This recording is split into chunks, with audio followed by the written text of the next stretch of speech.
এবার অক্টোবরে যখন বাংলাদেশে দুর্গাপুজো হলো, তখন আমি আমার গ্রুপে সব আপুদের জিজ্ঞেস করলাম, "কেমন হয় তোমরা যদি তোমাদের অষ্টমী এবং নবমীর ছবিগুলো আমার সাথে শেয়ার করো?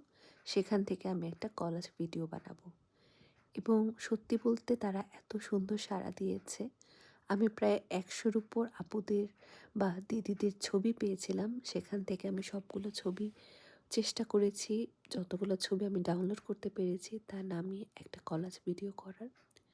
এই দেশের কালচারের সাথে শাড়ি জিনিসটা খুবই সুন্দরভাবে যায় এবং আমাদের বাঙালি নারীরা এত সুন্দরভাবে শাড়ি ক্যারি করে তাদের এই বিশেষ মুহূর্ত বা পুজোর সময় অসাধারণ লেগেছে। এখানের অনেক ছবি আছে যারা শুধুমাত্র বাংলাদেশ নয়, বাংলাদেশের বাইরের বাঙালি, যেমন কানাডা, অস্ট্রেলিয়া, ইউএস, আমেরিকা এবং ইউকে থেকেও জার্মানি থেকেও আমাকে ছবি পাঠিয়েছে। সবার ছবি নিয়ে পরবর্তীতে আমি এই কলাজ ভিডিওটি বানাই।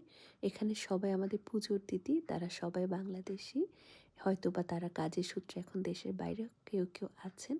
সব মিলিয়ে আমার এই ভিডিওটা আমার কাছে সেরা একটা ভিডিও লেগেছে।